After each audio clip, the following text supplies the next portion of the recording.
Well, a very good morning, ladies and gentlemen. Welcome to another Flight Deck Sim live stream. It's the 5th of October 2024. It's 3 minutes past 9 in the morning here in the United Kingdom. We're now in Microsoft Flight Simulator.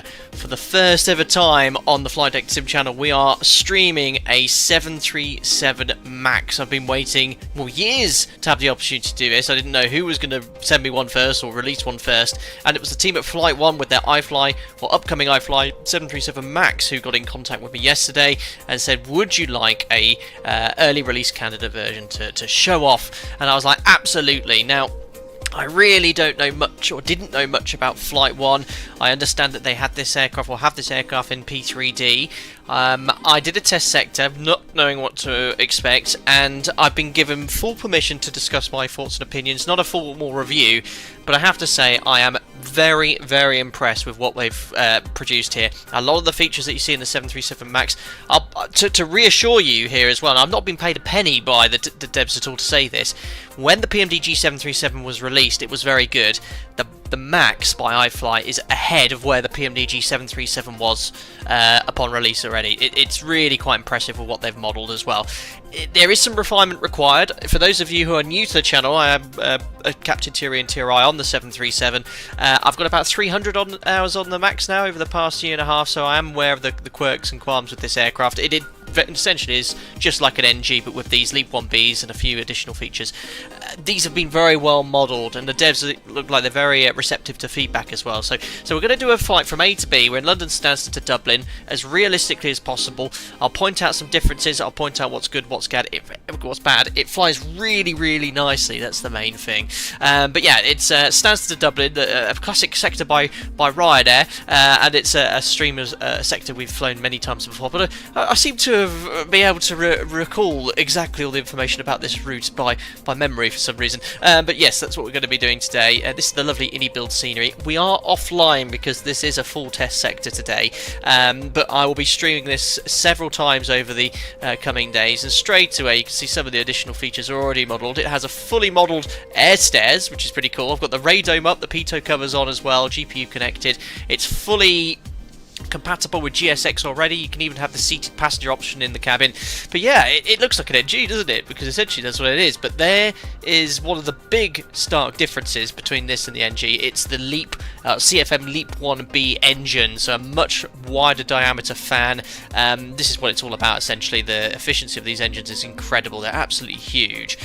Stick out quite a way forward from the wing. Obviously the controversy with MCAS, but that's now in the real aircraft, you'll be pleased to know, working as it should have been from design. A lot of features associated with this aircraft are models such as the fly-by-wire speed brake, the pitch and power on final, fully configured, was exactly what I'd expect as well. The flaps are a little bit draggier than I expected, but yeah, like I said, it's an early release candidate, not representative of the final product. We can have a lot of fun today testing things out. I best see who's in chat today. I've been chatting away what I think about the aircraft without even saying hello to anyone.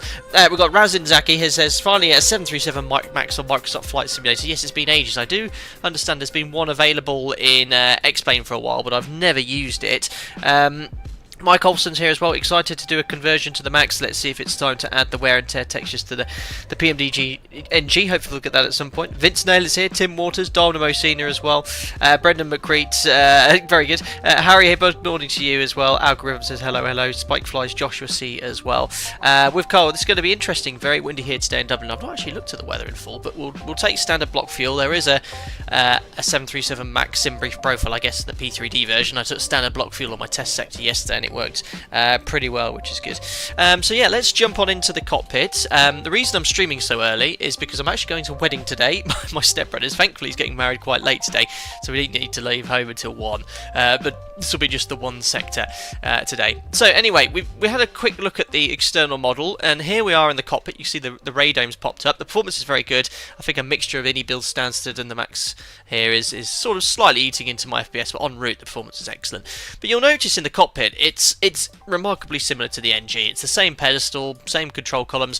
The big change are these 4 massive monitors which you see here. So essentially all the information is now displayed here. We've missed the lower DU. That's been replaced with essentially what was here.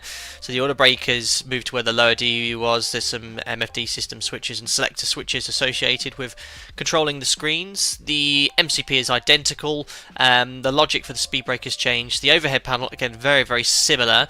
There's some additional features up here. So we have some reverse limited lights. That's a new feature on the Max as well. We don't have this fitted to ours as well.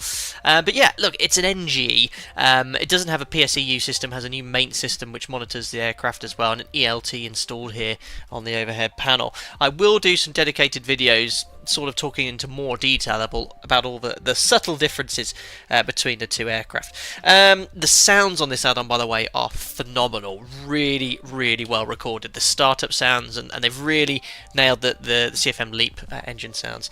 Right, let's get some power onto the aircraft then. So battery on.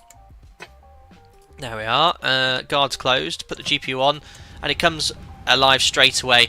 Now I've already changed the settings around to make it as similar to the 737 MAX iFly at my operator, so by default the screens power up straight away, which is unrealistic. So the settings and options in this are very deep indeed, just like with PMDG. You can mod it as you wish. There you are, the screens are powered up now, and you can see, look, the display looks a bit unusual, but it's the same as the 787 essentially.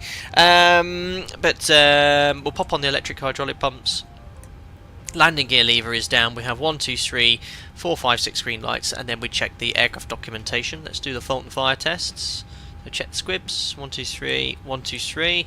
Let's do the fault tests. I didn't know anything about this depot. There's so much has been modelled correctly. So master caution, overheat detector, and then it does the fire test straight away. You should hold it down in that position. But there's the fire warning lights, bell, overheat detector, wheel well, engine overheat light is illuminated.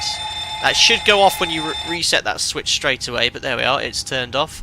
It's all illuminated as expected. Let's turn on the emergency exit lights. I'm getting, again, still used to the clicks. You have to sort of rotate the mouse wheel. There we are. I've already pre-fueled. So there has this tablet, which is, it's growing on me. It's a little bit different to what I'm used to. It's like basically a lot of changes to what I'm used to here. So you essentially have a fully modelled airport map with all the airports, which is good. Performance is already available. You've got an EFB, your en route charts as well, and it has SimBrief integration. Now I've got the SimBrief integration working with the routing. I don't know if there is SimBrief integration yet regarding inputting the fuel and gross weight. So if I go to initialize flight, it's got all my SimBrief data. If I go to menu, or I think it's system page, well, sim menu here, you've got all the different settings. There's so much you can change here. I'm not going to use GSX today just to save a bit of time, but that's fully modelled. Now I can't remember yesterday how I actually get the routing in here. Is it under ident page? No, that's the ident page. See, it just, when you get onto a new aircraft, you have to. I had to play with this yesterday, and I thought I was all clued up. But I'm just trying to find. Yeah, there we are, performance. So weight and balance. So I have to sort of manually load this in. I don't think there's a way of getting this to sync with SimBrief just yet. So what I've sort of done is I've made a SimBrief profile for this flight. The zero fuel weight 61.1. You can lift a little bit more on the max than you can before with the NG. And what I'm doing is sort of just loading up the passengers, so it sort of matches up with the zero fuel weight. So I'll take a full load of passengers. It has a business config in this default version, so 178 passengers, and I think it was 300 kilos in the forward cargo hold. So I press enter. Now you'll see the zero fuel weight here, 61.1, is matching what we've got on the flight plan. So that's sort of loaded, and then you send that to Microsoft Flight Simulator. So set the payload in Microsoft Flight Simulator, and don't press the read button because that copies whatever Microsoft Flight Simulator is saying.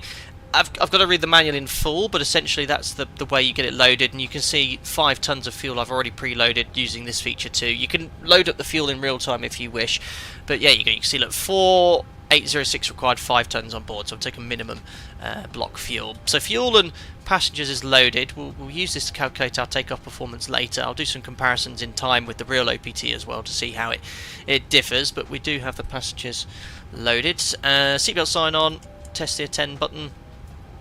Flaps are up, which match the indicator position. So how it works is, my operator the pilot flying has the... Sorry, I've got a bit of feedback on the mic there. The pilot flying has the engine instruments. So if the captain's pilot flying, we have the engine instruments that side. If the first officer's pilot flying, the instruments go on the right-hand side. So I'll be flying today. We'll put it on the left. Flaps are up, which match the indicated position. I'll get back with chat, and there's a lot of questions coming in here today. I'm just going to keep getting the aircraft set up for now. Let's do the cargo fire test. So hold down the test button. Forward aft, discharge, 2 green lights, no detector fault, fire bell, and the fire warning light did illuminate. Transponder, we'll set that to 2000. Slightly different transponder to what we have fitted to our fleet, but we'll put it to out off for now.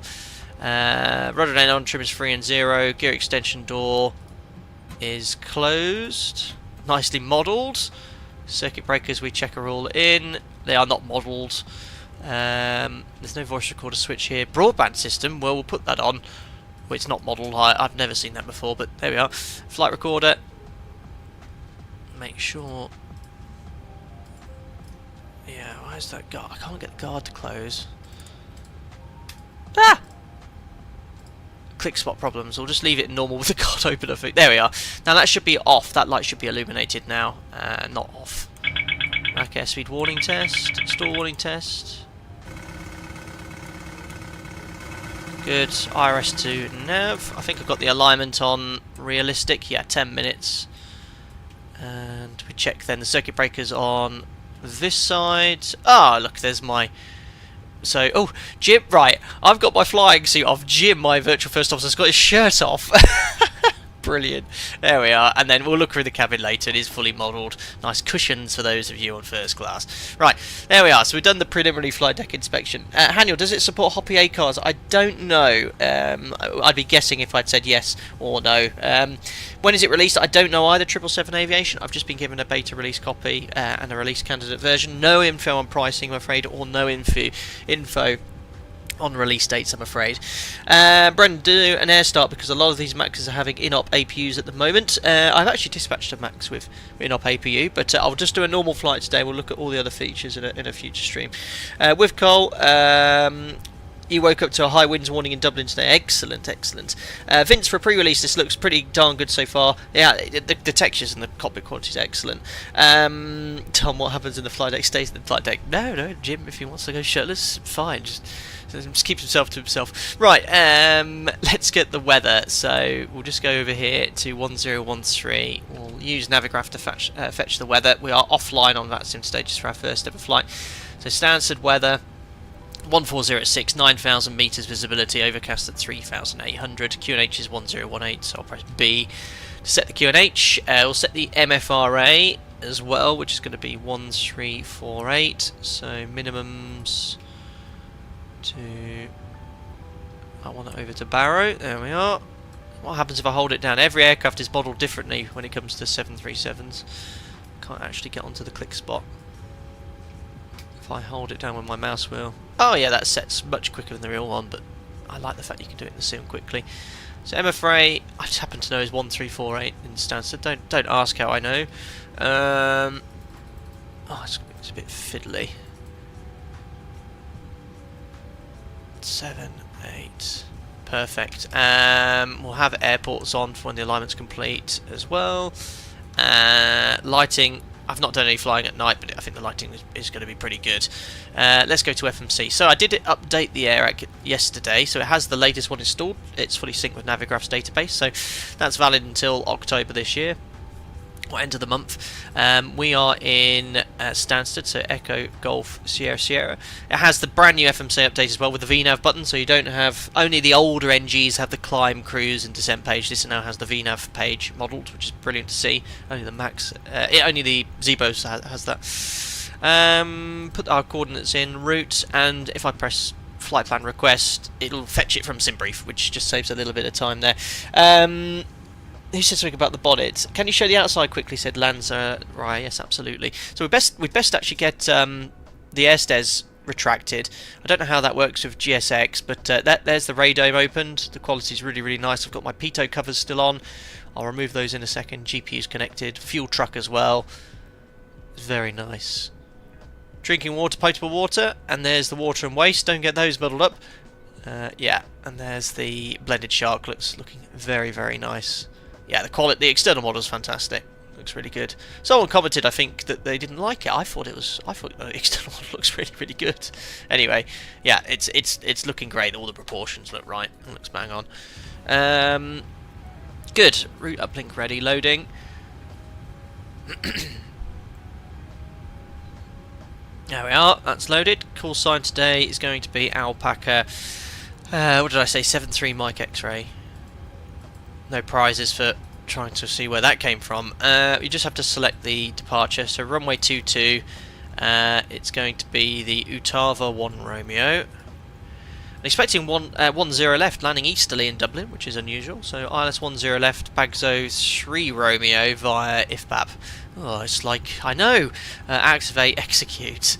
We're just going to put 220 knots to the initial turn. Now, one thing they need to fix already. When you go to the plan page, you can still see on the real aircraft, the NG and the MAX, your routing, even if the IRS alignment isn't complete. So you can see here, if I step through it, you can't see any routing information. The mod years ago was like that as well, but that was changed. But you should be able to step through and see your routing prior to IRS alignment. So that's one little thing I've noticed. We're just going to put a speed restriction of 220 knots or less for that first turn. We'll just put that in at the Bravo point, execute. And then later on, we've got all the restrictions in, 240 below at Bagzo, and the rest we'll sort out later. Right, so 0 fuel weight, 61.1 reserves. Let's have a look at the flight plan. So you can click that and it'll take your aircraft's current present weight, which is nice. So flights here, sim brief. Our alternate is Shannon. We need 2.1 tons. Cost index 30, we're cruising at flight level 300. Top of climb wind we insert 283 at 25. Top of climb ISA is 4 degrees. Execute, put in the average wind. Yeah, the modelling of this is really, really good. Only thing, as I've said, that's a miss is being unable to see the plan page prior to alignment. Average wind is 239 at 19, put that the first waypoint after top of climb. Ah, that's a bug. I line select key here, but it's gone for Rodol. Interesting. Right, we'll take it. Back to performance. M1 limit. So let's use the takeoff performance calculator. Fly through. This routing seems suspiciously familiar. Hello Freckles, hello. It says good morning from Vienna. Haniel, is the MAX outfitted exclusively of LED lights, or do they still have halogens? Haniel, as far as I know, all have the LED lights, as did all the last NGs of the production line. Right, so performance. So we need to go to... What's this? Complete. There we are. So we put the weight information in. So we're in Stansted, Echo Golf, Sierra Sierra, search Stansted, runway 22. We can't take an intersection departure at the moment, unfortunately. Let's punch in the weather. So it is 140 at 6. So it's dry. 140 at 6. Temperature outside is 11 degrees. QNH 1018. Frustrating. So what we'll do, we're going to go TO full, but with an assumed temperature. Flap 5, AC on, anti-ice off. Calculate. And the trim looks good, and everything seems really nice up here. Oh, sorry, chart up. Sorry, guys. So I've inputted all the data here. Oh, wind at meters per second. Oh, I should probably halve that then. I'll put 140 at 3. Oh, how do I change that to knots? Anyway, let's recalculate that. So you can see here we've got the LEAP 1B 27k engines. That's what we have fitted to my operator. That's showing with full TO and assumed temperature of 55 degrees, which is what we'll set there. So DTO 55, DTO 55, and the M1 82.0, 80.4. So there's a bit more of a difference. You know, there should be 0.6 of a difference in the FMC and this. This is showing 80.4, this is showing 82, is 1.6 difference. So when we put the APU bleed on, that will go down to around 81.4, which is about 1% off. So again, there could be differences with the logic, but it's close enough. I'd like it to be matching, of course, but the fact we've got a performance calculator as default is pretty good. Takeoff flat 5. CG is 22.6, 5.25 units of trim, which I'll set now. So just like when the PMDG released, one of the things I've noticed is the animations. If you start moving the controls, that you see they're a little bit, they're not laggy, but they're sort of glitchy, and the refresh rate on the screens is a bit slower, so it does sort of stutter a little bit. It's not super smooth. Hopefully that will improve in time. I think I looked on the Flight 1 Discord, they're aware and they're looking into it, which is good. V speeds are set 147 knots. Perfect.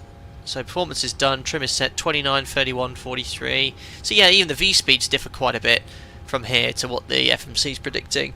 Again, they can differ if you have sort of improved climb performance on, but I don't think that's an option here in the OPT. So the V speeds are differing from what the FMC is suggesting, which hopefully that in time will be adjusted so that can be fixed. Hi Young Link, well, meant to the stream for the first time. Hope you're doing well. Thank you very much. Welcome on board here, buddy. So that's that done. We're just going to shut all the radome and everything here and the stairs. Again, we will use GSX moving forward. Just wanted to just use the opportunity to showcase the aircraft today. So we're going to go here to system page. It's then to doors. So we'll get the APU started.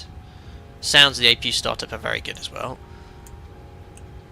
One thing I think I noticed yesterday, this low oil pressure light should illuminate when you start the APU. Same on the NG and Max, but it never illuminates. So that's really a nice sign in the flight deck, because there's no EGT gauge with the APU. You know you've started it because the low oil pressure does a self-test, and that light does illuminate during the startup process. It doesn't illuminate at all in the iFly Max. You can hear it booting up back there. Ah, gross weight. Thank you. Is that why? Wrong weight and performance calculator. Thanks, Olaf. That would explain why it's off.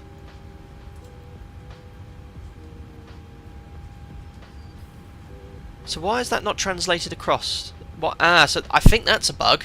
They need to change that, because the takeoff weight, it's put the zero fuel weight in. So if anyone wants to break notes and send this to the devs, but yeah, that's the zero fuel weight that's gone in there. Very well spotted, Olaf. Very, very well done. That would explain why the speeds are off. So the actual takeoff weight is going to be 65.8. We'll take the gross weight from the FMC though, 66 tons.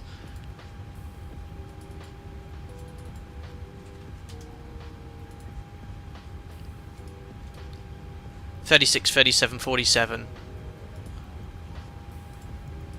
There you go, 36, 37, 47. Bang on. Very good. Trim will have changed as well, 5.2 units, about the same. So that's a little bit of a thing they need to change. So it's automatically inputting the zero fuel weight on the takeoff weight page, which is obviously going to throw the weights. We need to put the fuel into account there. So, but very well spotted, Olaf, XP11. You make an excellent first officer. Flex temperature will have changed to 49 degrees. So M1 limit, and we'll insert now 49. There we are, and that will have deleted the speeds, of course. There must be an option, hopefully, to select the predicted speeds on the left-hand side. But 147 V2 is the same, and we've got no V speeds on the PFD. Perfect. So yaw damper on, nav transfer display switch is normal auto, fuel pumps coming on. Check the cross-feed valve. If I was to make a critique comment, the valve open isn't as quick as that. It's about 3 times as longer. Fuel temperature seems to be accurate to the outside temperature. AC/DC metering panels all set. APU on the bus.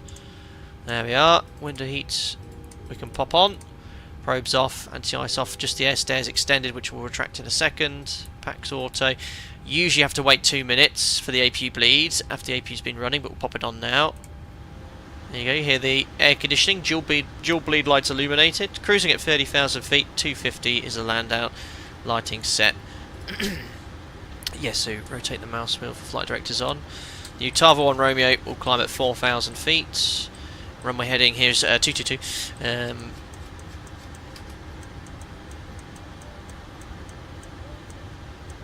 we are, 222. I'll just set that to the courses as well.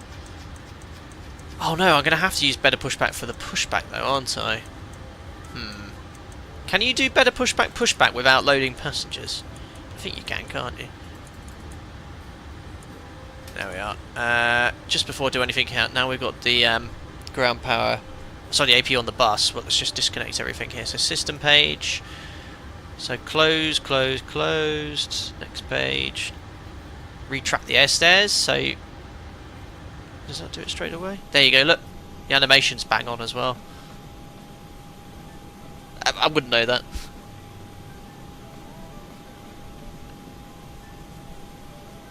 Malaysian aviator, there'd be a risk of damaging the air system if you don't wait for 2 minutes after the APU. I think it just helps prolong the life of the APU. I think if you let things get up to temperature, it's not gonna damage it. Same way as, you know, if you start your car and the engine's cold and you rev it hard, it's not gonna probably do anything. But over time, it could reduce the lifespan of the engine. Good ground support. So we will now disconnect the electrics, disconnect all the external equipment. Next page. Disconnect all that. Oops. Disconnect set. And I need to remove the pitot covers and the cones and close the radome set. There we are. Engineers have finished servicing the weather radar. There we are. I think the cones are GSX, those ones, but now I will use GSX to push back at least. Yeah, you can go straight off it, can't you? Who we go with? Swissport. It should have Ryanair really. This is a massive Ryanair base. Cool. Overhead panels all set. Courses, QNH. IRS alignment's complete, so we can select now airports, terrain airports. You get this massive, humongous VSD. It's really well modelled. A lot of this seems to be all working as well. Legs for you, Jim. Water brake to RTO. Info display, so you can bring up the N1 and IS bugs. You have to set manually using the info button here, and then you manipulate these switches to control the screens. Essentially, that's the only time we use these selector switches. And the radio tuning panel. Check completed. Bypass pin inserted. Excellent. You can move the chairs as well. 1105 for the ILS.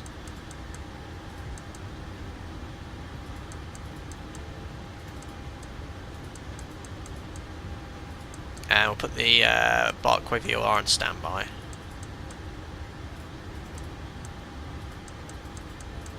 Perfect. Radio's slightly different to ours, but I have seen Max's with this slightly different radio panel. Rudder aileron trim is set. Locking gear. Perfect. Stuart Linder, what are you on about? I just says, why are there no ram door full open indications on the overhead next to the dual bleed indicator in the Max, but in the NG they are? Great question. Boeing sort of said there's no point having the ram door lights on the Max because there's no checklist or procedure in the QRH associated with these lights. So they were like, well, there's no situation where the crew are going to have to know whether the ram doors are open or closed, so we just get rid of them, basically. I think the engineers have a way of checking if that's the case. Right, just a little briefing then. So we will push back here to face northwest. Where are we? Stand 14. We'll choose one of the lines. We'll take the second right onto hotel. We'll go full length via Romeo. And then we'll fly the Utava 1 Romeo, so straight ahead 3.1 miles, which is on the 156 radial from Barkway, right turn inbound to Barkway. We'll climb off at 4,000 feet, level off at 4,000 feet as well, following standard SOPs and procedures. But yeah, we've done the startup as per line standard. There's only been a couple of things we've noticed. The plan page during IRS alignment, you can't see your routing, and then when I was putting the route wind, average wind in, I line select key, I think it was 3 right, but it went in the bottom. So apart from that, everything else has been as I'd expect, which is really good. Right, let's do the pushback then. So pushback, continue pushback. Facing, let's take the middle line. Release parking brakes. So take packs off, anti-collision light on, parking brake. We shall now release. Transponder. Parking brakes. I've just done it. Out off. Check's complete. Are my chocks still in or something? Yes, I've. Release parking brakes. Hold on, I need to release my chocks. They're going to be around here somewhere, aren't they? Page up. Release Ah, parking just saw it. brakes. Try again. Commencing push. Perfect. All engines clear. That Derby pilot just joined opinion. Very good. like I said at the start, when the PMDG 737 was released in Microsoft Flight Simulator, it was good then.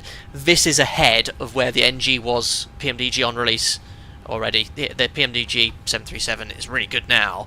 It was good on release, but it had a lot of issues. This is ahead. There are issues. I'm going to point some out as we go along from my test sector yesterday, but it's really good. Far exceeded my expectations. Carol, I don't know anything about pricing or release, I'm afraid.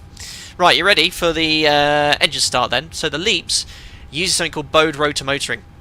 So there's a shaft in the middle which needs to be straightened. Now when the engines are cold, it doesn't take too long with motoring. So you move it to ground just like you do with the NG. Start the clock. You have N2 rotation. N1. Look, wait for oil pressure, but they've nailed it. There's motoring. So we sit here and let BRM complete. The oil pressure should come on at any second. I think they've been really watching how these engines start in real life because it's pretty much spot on. And this engine start outside is really good. So once motoring's complete, we can have up to 3 minutes, by the way. That's the starter limit. But I've never seen, when the engines are hot, it takes longer. So it takes usually up to 1.5 minutes, 2 minutes. But there we are, motoring's complete. You still wait for 25%. Fuel in. The engine does its self-checks, so EOS and overspeed checks and EEC or TCMA. And there we are. I'm just going to have to go outside because these sounds are really perfect. I will monitor the next engine start inside the cockpit.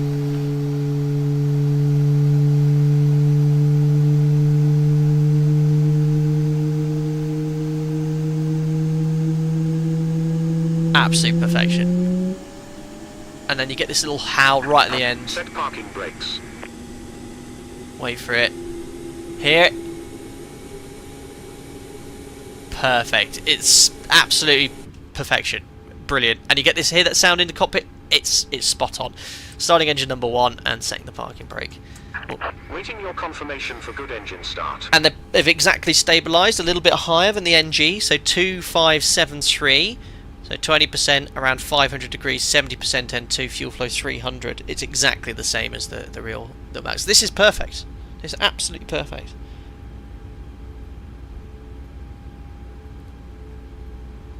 Archie, how's performance? We're in Stansted. You'll see en route it'll improve. It's what am I getting now on Fly Live? Right now I'm getting 2930, but that's Stansted scenery with everything turned up max. I'll see what it is en route. Oil pressure. Oil pressure should be a smidge higher. Minimums. Have a listen to this. Minimums. Approaching minimum. Petrich, I think so. Absolutely. We'll have to see how their max is when it's eventually released, but this is really good. Itch It Scratcher, thank you. iFly Blast from the past. I don't know anything about this dev, but it's great to see that they've supported this sim. 50. Oh, it's all going off now. Thanks, Gary. 30. 20. 10. Thank you. Don't need a fuel pump to start APU on the max. You should have it on. You don't need to, but you should do. I think I started it before the pumps. Oh, listen. Spot on. So good. Right, have I... Oh yeah, I'm waiting for 2 good engine starts, aren't they? Yeah, so... Cockpit to ground. We have a good engine start. Gary, yes, you should have the pump on. Again, the APU doesn't require any fuel pump on it or suction feed. It just doesn't do it any good. So, should have put the pump on perhaps before engine start today. Oh, have they fixed... Has GSX fixed the fact that there's no rate of descent or rate of climb on the IVSI when you are pitched down or lowered? Let's put the generators on. APU off.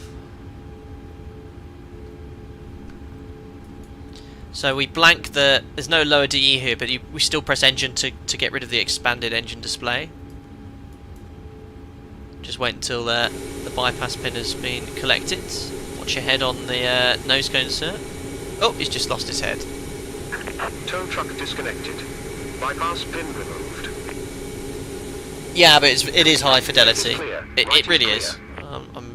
It's far better than I was expecting. They've nailed this as well. I think that they've got this on the left hand side, this side on the right hand side. That's correctly modelled. I don't often see that with the newer generation screens.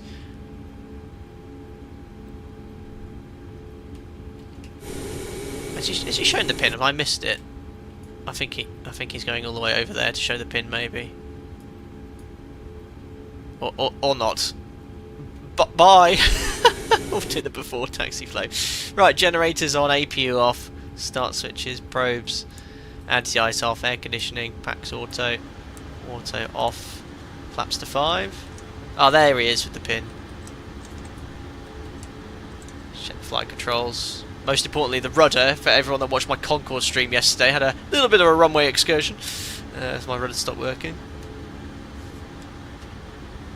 I think he's already shown me the pin. Rudders, right and left. Now, one thing that's different in the Max to the NG is the rudder play. The rudders don't travel as far on the Max as they do on the NG. I think that seems to be modelled as well. Recall, blank the lower DU. And then we'd read the before taxi checklist, okay, which is done. So we'll go here to terminal charts, airports from FMS, Stansted, complete. Now I don't think it has the Navigraph charts come into view. Why have they not come up?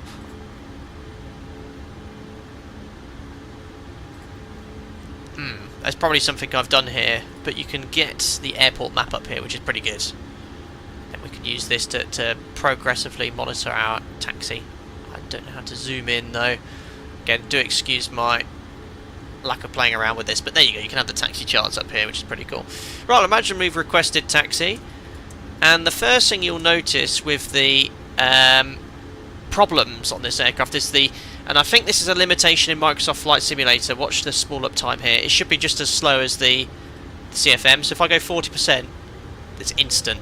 That needs to be changed. But I think that's a limitation in Microsoft Flight Simulator. They have to have a linear thrust curve. So the spool up time is way too fast, up to 40%. It should be about 5-6 seconds. But one of the best things about the Max is if I go here idle, and this is well modelled. As soon as I release the parking brake, we're moving. Look at that, and that's really well modelled. So the Leap CFM1Bs, you taxi around, you don't need any thrust at all. It's so much easier to single engine taxi as well. So you just release the brake and it just moves on its own, because the amount of thrust produced at idle is greater than that on the CFM56s. So yeah, really nice. Taxis well as well. It does do a little bit of understeering, but there you go. Look, I've not touched the thrust. We're just rolling around and with idle power, and that's unless you're at high gross weights, you don't need to do anything. But they've nailed that. 20% completely idle, and it's accelerating. It's spot on. That very, very good. Oh, there are zoom in buttons. Staring me in the face, isn't it? Oh, is this it? Oh, yes, see you. Thank you. And the brake, they've got the immersion of this is really good. They've got brake sounds, and I don't know if it recognises if it's a grooved runway, because I only noticed this Stansted runway here is grooved, and you hear the sound of the nose wheel on the grooved runway during the takeoff roll. It's really good. So you can see there's a little bit of choppiness on the ND. It's okay, but hopefully in time that'll improve so it's nice and smooth. Turning radius is much better Haniel than the PMDG. It does understeer a little bit, but it's good.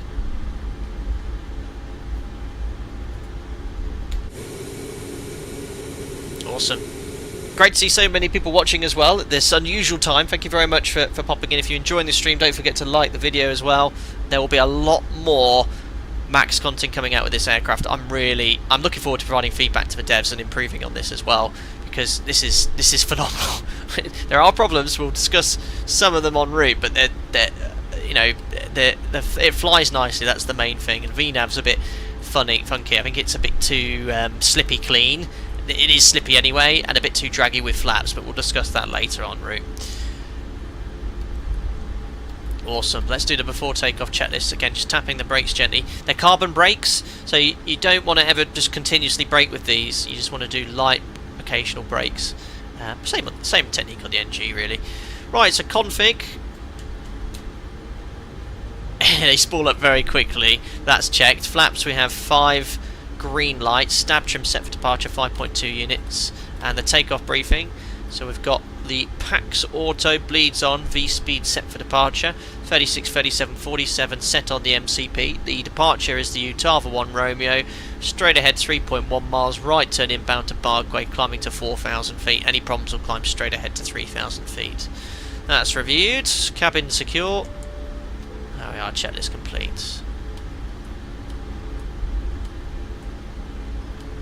Good.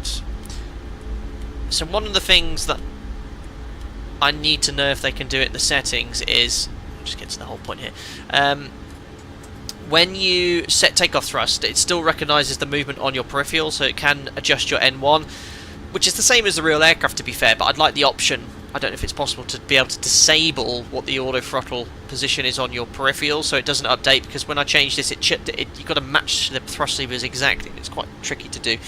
RAS is enabled, it has a fully modelled RAS which you'll hear in a second as we enter the runway.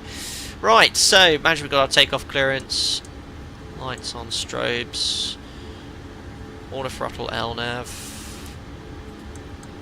transponder to TARA, weather radar is on, perfect. So I just release the brake, just let the engine idle do all the work. So MCP is set, transponder TARA, strobe lights are on, cleared takeoff, checks complete. Just get the surface wind again. Approaching 2. There's RAS, so that stands for Runway Awareness Alerting System. You should have it appear on the ND as well, but the fact we just got the oral indication is better than nothing.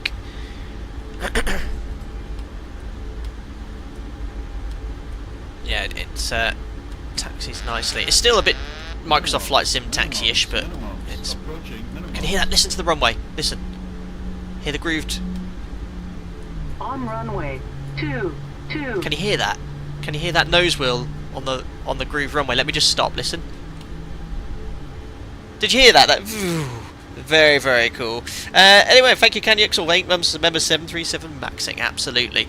Right, so the takeoff is good. The engine spooled up a little bit too quickly, but it does stabilise at the target M1, and then you have to make fine adjustments on the real thrust lever to ensure it's all set. But yep, we'll follow standard SOPs, but so far we're looking good. Toga's in chat, ladies and gentlemen. Let's go to Dublin. Start the timer. 40%. Again, it's a little bit too quick, but the sounds are spot on. So stabilised. The EGT should decrease slightly. Set takeoff thrust. Listen to the nose wheel on that groove runway. So 82.6. Takeoff thrust set indications normal. 80 knots checked. Release forward pressure. The rotation has been a dead band as well, and it handles very nicely, guys. Crosswind there. Hands off. Rotate. So maintain centre line with rudder. Dead stick. It's really, and there's the dead band. It is very, very good on rotation. Pause rate of climb. Gear up. LNAV. Just trimming. Got the auto throttle push reset blinking. Not sure why. Yeah, this is fantastic. I'm honestly really, really nice. The indications look correct. The thrust is looking good. I'm not sure why that light's blinking, but now we are. Bug up. Flaps 1, M1 at 1500 feet RA. Flaps up. Yeah, look, notice how the N1s are a lot lower. G loading is modelled, so watch this. When I add a little bit of G, watch the speed. If I just pitch up a little bit aggressively. Look at the stall speed. That is fantastic. That is better than the mod Zebo and the PMDG. Look, if I had some G, look at the stall speed increase. Woohoo! Only thing is I'm missing the PLIs, but spot on. There we are. Flaps at no lights. Vertical speed 1000. 220 knots. Yeah, the sounds are fantastic. There's 3.1 miles, starting the turn over to Parkway on box 1.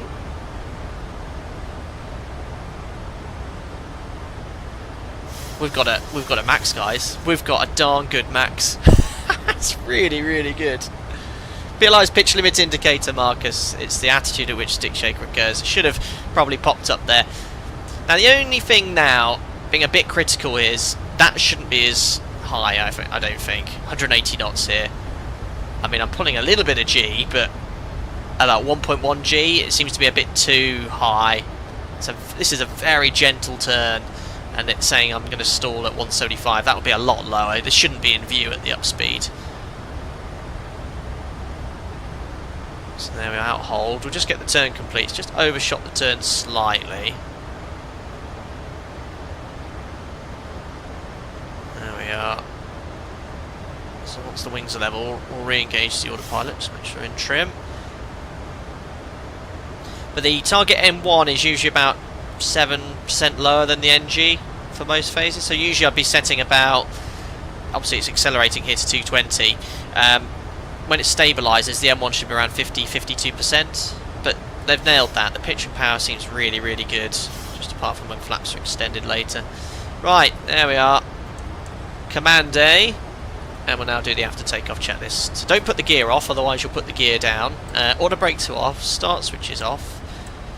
Taxi light off, air conditioning and pressurisation, diffs 1.0, should be a smidge higher, be about 2. Auto set. Release the crew. And 4,000 feet, 12 degrees, don't need engine anti-ice. After takeoff checklist complete. So, let's... I have to say the flight model, Robin, is very good. PMDG's is good, but I think this is a bit better. I don't know, just with regards to the max, but the takeoff, I really prefer how it feels. There we are. So VNAV, we need to push out into vent. So the constraints are recognised, 4,000 feet, so FMC speed, VNAV path. 2 pushes, we should get N1 and VNAV speed. N1 VNAV speed. So the spool up, the engine spool up here to climb thrust is a bit fast. It wouldn't be quite as quick as that.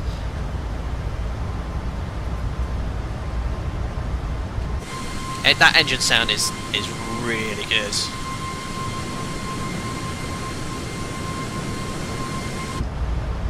So there's 250 knots, and it's slightly overshot the speed there. So the aircraft, the real aircraft, is a lot better at anticipating that speed and ensuring that it pitches up appropriately. So it's overspeeding there slightly. Now it's going to have a very high rate of climb as it gets back to 250 knots. Otherwise, when it will stabilise at 250, the rate of climb is appropriate for our gross weight today.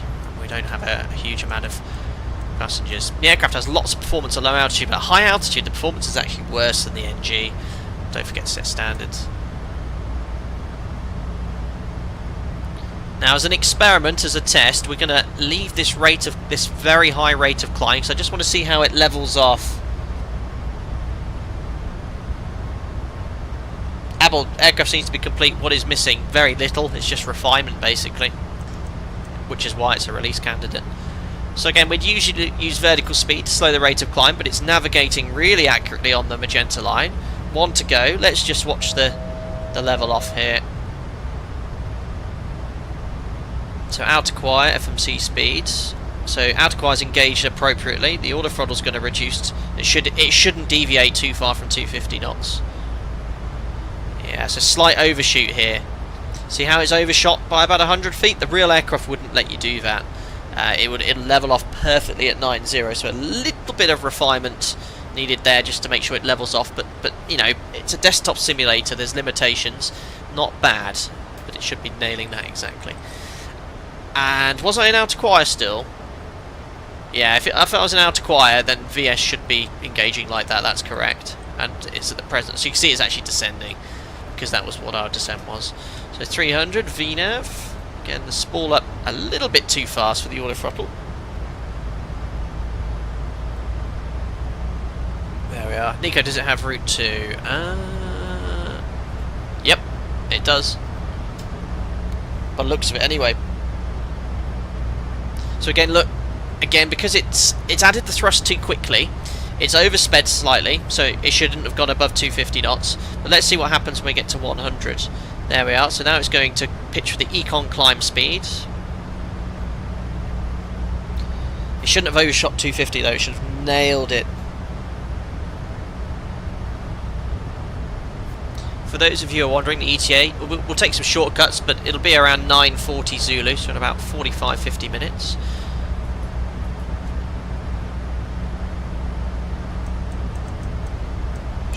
climb as well. So 87.9. There we go. That's better. Green arc race. It's very good. Very, very good. Just turn the sounds down slightly, guys. Who we got there? We've got Torian 4x4, thank you, buddy. 16 months as a member. Hello, Captain. Hope all is well. Just popping in whilst I'm on night shift on my long weekend. Thank you very much, Torian 4x4. Hope you're doing well. I hope your night shift goes on okay. And thank you for all your generosity previously and for your support as a member, buddy. Thank you.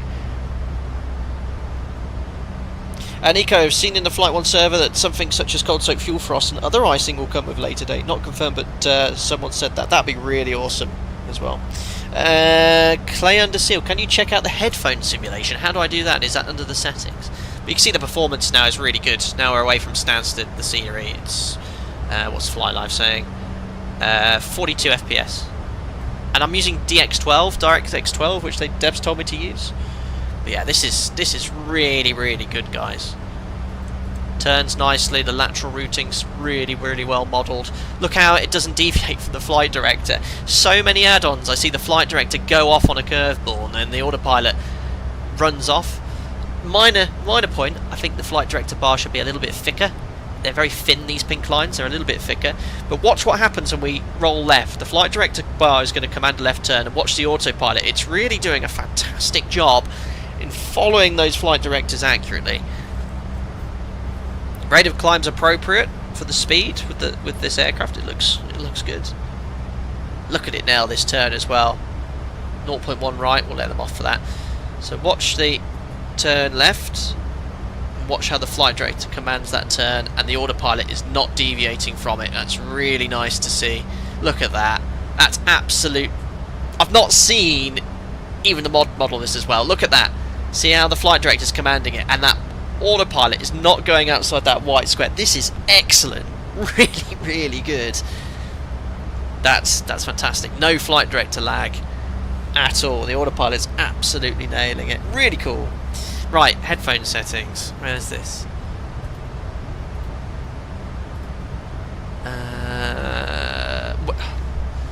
Awesome. Any devs in chat? I don't know, Swifty. The sounds are excellent, and you can barely hear the engines now, which is accurate because of the noise. It's much quieter in the cabin as well. System page. So ground spot is obviously all blanked. Failures. Oh, well, hello. Oh no, there's no flap issues because no add-on has accurate flap issues.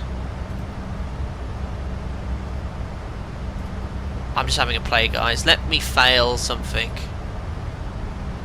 That's not going to be critical.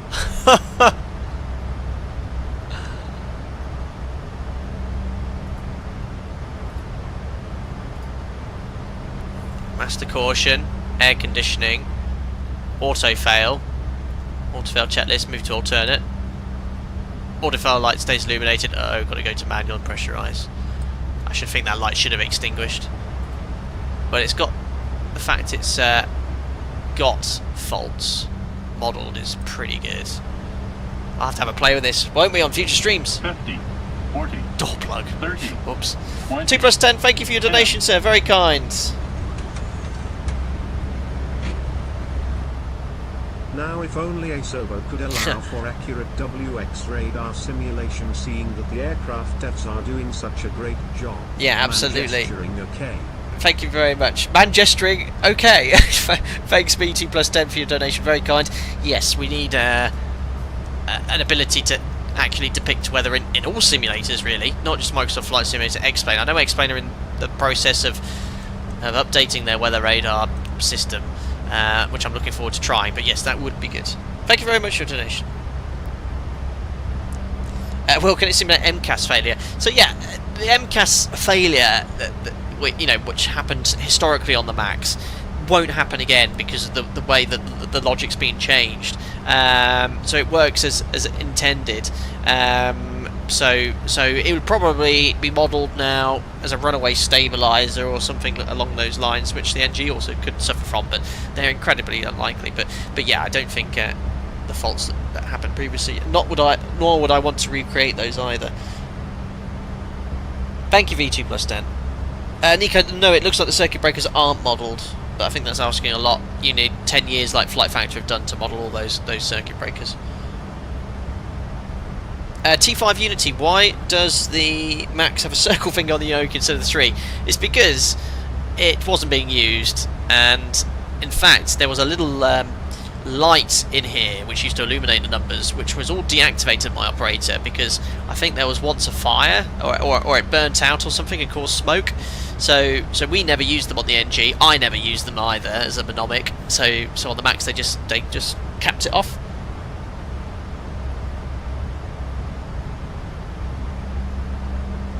Sounds just so good.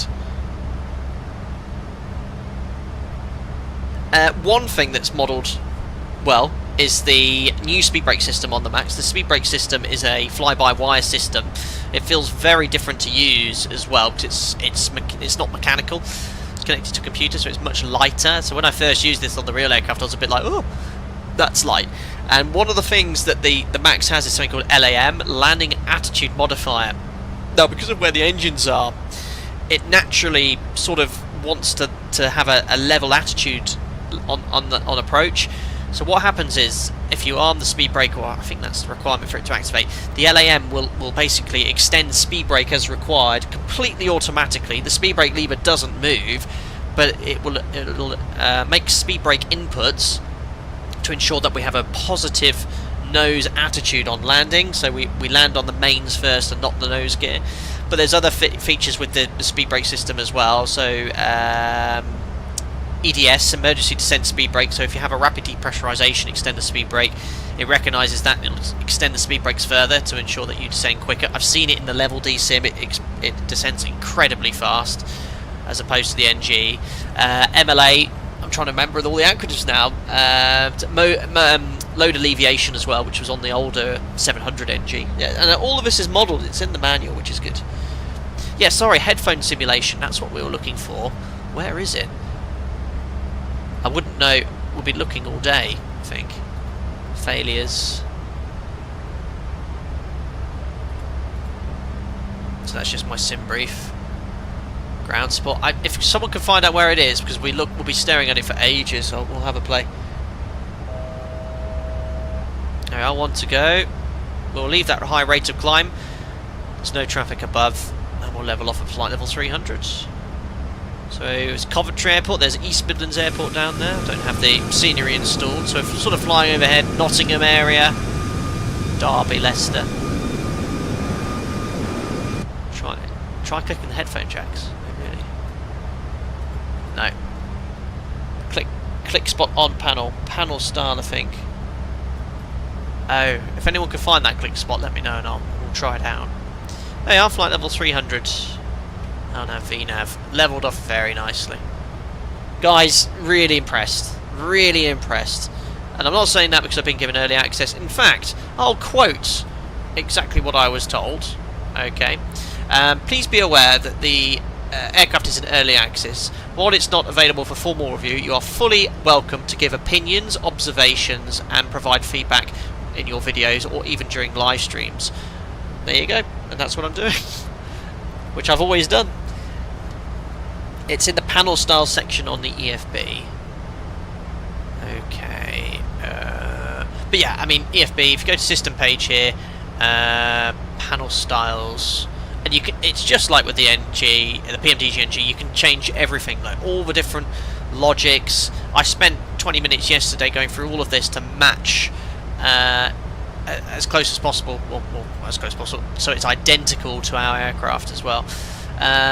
Enable RAS, so it has RAS fully modelled. In fact, is there a way of having that appear on the screen?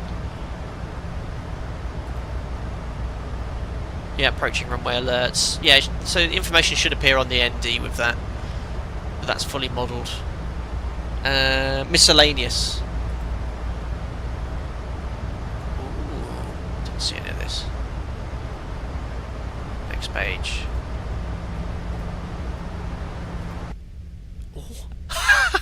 That's like your Bose A20s, guys. That's really good. That's how quiet it is with Bose A20s and A30s. Very good. So if you're doing those long flights on VATSIM and you want to have your headphones on, there you go. I'll turn it back on because I quite like the noise. Very cool. That's a nice feature. Jump and run. I'm glad that iFly now get the recognition it always deserved. Listen, you know, I've been flying the aircraft for 13 years. I've got about 300 hours on the max, but I teach and examine in the max sim. This is really, really good, guys. Really, really good. Impressed. Right, 140 miles top of descent. We can have a little cabin tour as well. Don't forget, this is an NG, just on steroids. 2 large engines, slight subtle changes in the cockpit, but it's been built and designed to be like the NG for fleet commonality. So it's a common type rating. Let's have a little look in the cabin, which I think is very well modelled. In fact, I think this is modelled. How do I turn on the display? Have I left the... I saw on a preview picture this was all on, turned on. But I don't know how to turn it on here without looking at the manual. Oh, there we go. Lighting. Ooh. Boeing Sky Interior, ladies and gentlemen. Oh, whoops, I've accidentally... So they've modelled the cabin lighting exactly as per the real aircraft. You can change this to any colour you like it, which is quite good. Oh, yeah. So you can see the lighting changing. So white bright, cruise, meal beverage time, turn off their in-flight entertainment. Mate, what's the password? Yeah, it's cool. Welcome aboard Ray 85, hope you're doing well. There we are, so this has the business class configuration, so some seats here at the front with a curtain. Sounds are spot on. You can move the sun visors if you wish on all the windows. The texture quality is really, really nice, as you can come to expect from high quality add-ons. Look at the size of the engines as well. The sounds are really good. Yeah, cabin interior is very, very nice. And with accurate lighting as well. The curtain can be pulled.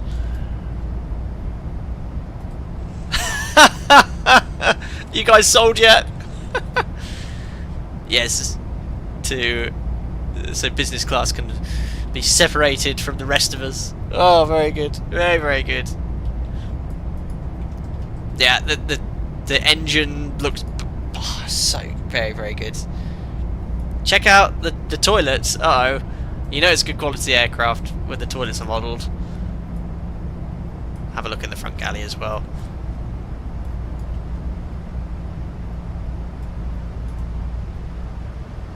Yeah, that's good. Missing some details here with the tap and whatnot, but I think we... Handle moved. Oh, there's a... Oh! Yes! Oh, the flush button doesn't work. But you can lift the lid. Wonderful. Wait, I haven't got my sound effect pulled up. But, okay, fantastic. So you can lift it, you can lift the bog lid. Brilliant.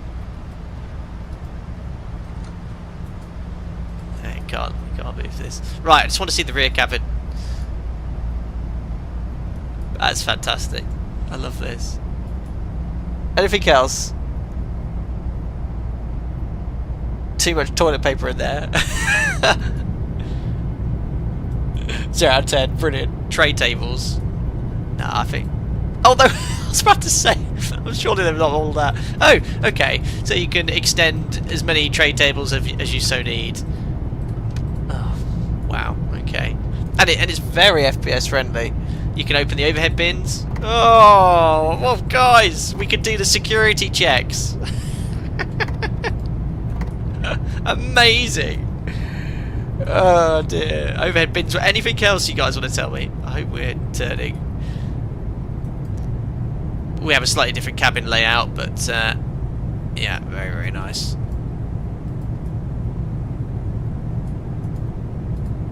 You gotta forget to stow all the... Ah, money back. Not all the tray tables are modelled. Or maybe I've got too many down. There's a limit. I'm trying to close the lockers. Oh dear. Oh no, I'm gonna have to land with them open.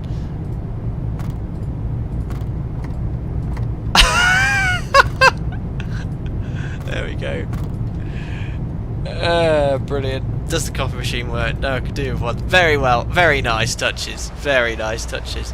We should probably stick up front here and see what's working and what's not. Most of it is working very, very well. As I rampage at my eye just twitch. Sorry, Lucas. Can you press the recoil? It looks like it just stays illuminated for like 3 or more seconds. Let's try it. Is there any cabin crew here? I think there's a number. I don't know if I can sort of stay here and press the button.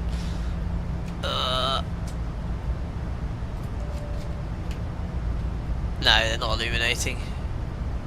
Money back. Very, very good though. Perfect. Landing lights. Oops, yeah, I never did the pre-cruise checks. Lights. AP pressurization. Looks good to me. Cabin out 5,000. Diffs about 7.9 sets. Release the passengers. Checks completes. Cool. See the fuel flow as well, a lot lower. We're only at 30,000 feet today, so yeah, 2.2. You'd be probably burning 2.4, 2.5 in the NG at this height, so you can see where the efficiency comes in with the max. You can put the door seal on at the bottom of the door. Really? What, the girt bar? Oh, I need to... Ow, just headbutted the door.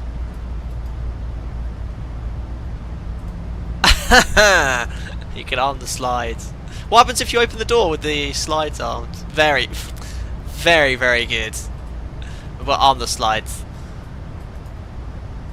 There we go. Oh look, I like this. Look, so the order is this, guys. This first, then the girt bar. Don't do it the other way. So strap to show the slides armed, and then the girt bar. Superb. Let's go. Oh, yes, I noticed this. We don't have this option, but there's the option to have flashing landing lights. We just have off and on. Dev has OCD level of attention. I see, yeah. Really good. Right, let's start doing a little bit of a setup then into Dublin. Hand over control to Jim. So VNav page. VNav, when you press VNav, it defaults to the phase of flight. So in the cruise, you press VNav, it goes to the cruise page. Page 1 is the climb page, which is obviously now unloaded. 2 for cruise, 3 is descent. So you press the previous and next page as required to flick between the screens there. Just turn the sim sounds down. So 240 below 100 will leave in. Forecast, you can fetch them from SimBrief to save a little bit of time. But it does random winds. We always insert 300, 200, 100. It sort of goes a bit random with this. Dre, I don't know. We don't have the option for flashing landing lights at my operator. So any situation where you'd use them, I don't know. So I think it's taking sort of averages. That's fine. Ice deviation. Well, right here, the temperature. Oh, it's got 5 progress pages. Fuel progress, fuel totalizer calculated. Yeah, this is very well modelled, guys. What was I doing? Yes, what's the temperature? So it's 1 degree, and the temperature in Dublin is 14. Yeah, so it's standard ice, so I'll leave it blank. Fixturing's in then. I'm going to be landing on runway 10 left. Fix page, and we're at 30,000 feet, so /90, /10, /4. There we are. So top of descent, you'll see it's probably going to be beyond 90 miles. The reason is we've got this massive arrival and we need to go around the airport, so that's accurate. Let's talk about the arrival. So the start, we're going to be flying the Bagso 3 Romeo for runway 10 left. Just double check the weather. 160 at 11, so yeah, landing easterly. A few clouds. Oh, someone said it was very windy. It's not too bad at all. So Bagso 3 Romeo, starting at Bagso, we need to be at or below flight level 240, so we'll use the plan function to step through all these waypoints. There's Bagso, Bagso 240 below, checks in the FMC, just gets in a position so you can see it all. And then we're going to go to Erken, Elbon, Asda, Asda max 220 knots, flight level 80, that's coded. And this is a point merge arrival, so the idea is you end up at 80, 220 knots, and then you maintain that all the way around until you get to IPFAP. The idea is when ATC is ready, they can peel you off onto the ILS. So what we're going to do is probably approaching Asda. We'll make sure VNAV complies with this restriction, which it did struggle with yesterday. Let's see how we get on today. We'll get to Asda, and then we will fly ILS 10 left. And Asda, it's not located here, but the idea is, look, ATC will send you off. Typically, they'll send you direct to Suboff. Maybe they'll send you direct to Suboff, depending on traffic. But yeah, we'll peel off. Well, we might get to Adnol or something, and then we'll just redirect to IPFAP and go from there. So that's how point merge arrivals. It helps with descent planning and ATC coordinating traffic as well. What else? It's an RNAV SID, so that's all good. Vertical planning information, comply with ATC restrictions unless ATC say otherwise. Terrain issues, there's your routing, which we stepped through and checked, and there's holding throughout. Cool. ILS 10 left, you set it up just like you do an NG, so the ILS frequencies, I'm afraid you still have to insert manually, 10955. So we'll switch this over to ILS, 10955, insert. 10955, insert. The VOR frequency is 114.9. 114.9, that's on standby. Final approach course is 097. Set that on the MCP. You can see they have the cyan display on the terrain, and we've just gone approaching the RSC now as well.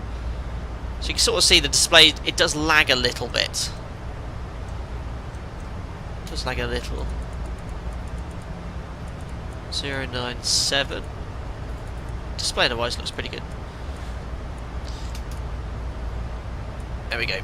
MSA, terrain highest to the south, 4,000, but our routing is going to take us north. Elevation set on the overhead panel.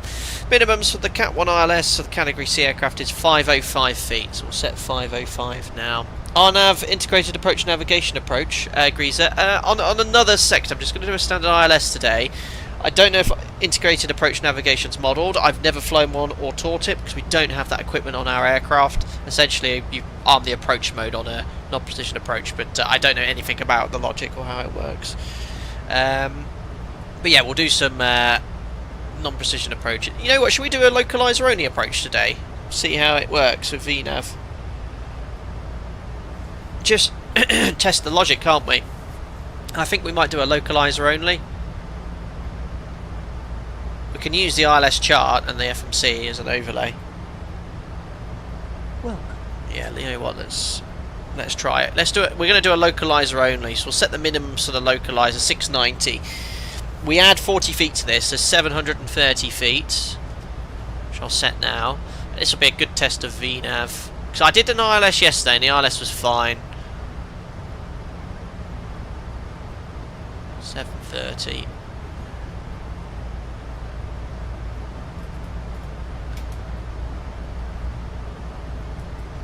You'll have the glide slope deviation, but we won't use it then. So localizer only, 097 the course. RVR now required is 1400 meters, which is fine, and we'll go from there. So how are we going to fly it then?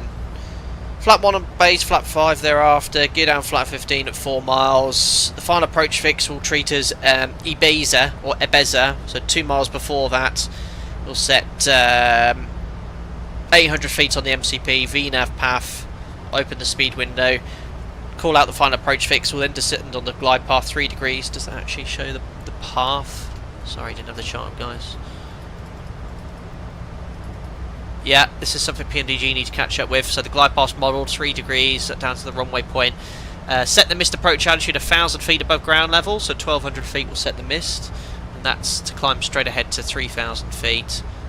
Left turn, then to 907, max 200 knots. So we'll hold it at flap 5 because that will give us 185 knots in the max.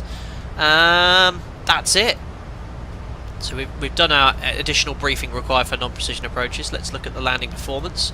So 10 left, we want to try and vacate at either November 4 or November. So is there a landing performance calculator here?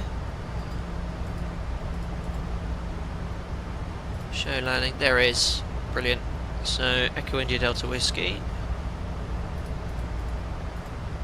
Search, Dublin. Runway 10 left.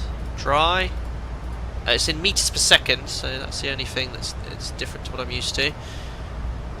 Surface wind, just getting the weather.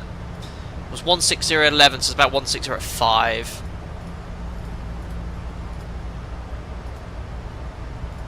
Meters per second. Or can you change? No, you can't. Outside air temperature is 14, I think it was. QNH preset 1008. No VRF addition needed, just want to see where top descent is. Still about 30 miles. Let's go flat 30. AC on, anti-ice off. Brakes. Let's try auto brake 2.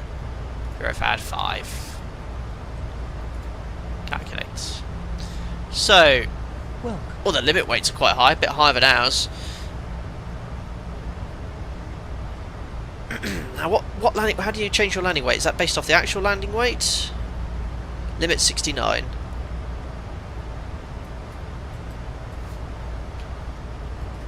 Yeah, this is based off maximum weight. How do I change the landing weight? Because that's a very high approach speed. Okay, I know we can land. Oh, copy FMC data. Ooh. Let's just change the wind.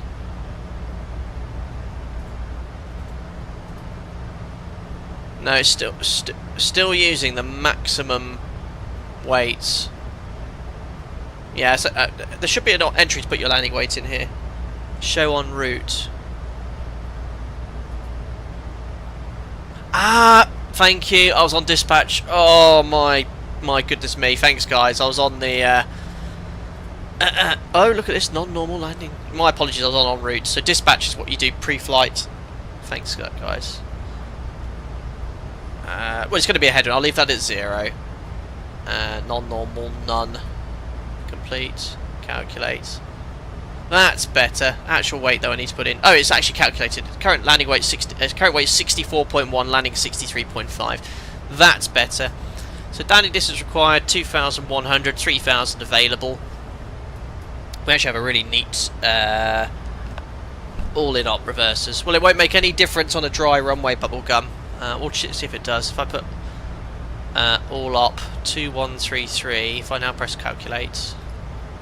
Yeah, see how it doesn't change? On a dry runway with auto brake, reverse thrust makes no difference in stopping, just brake cooling. Excellent! Shall I see what the real OPT says? Give me 2 secs. Dublin. Runway 10 left.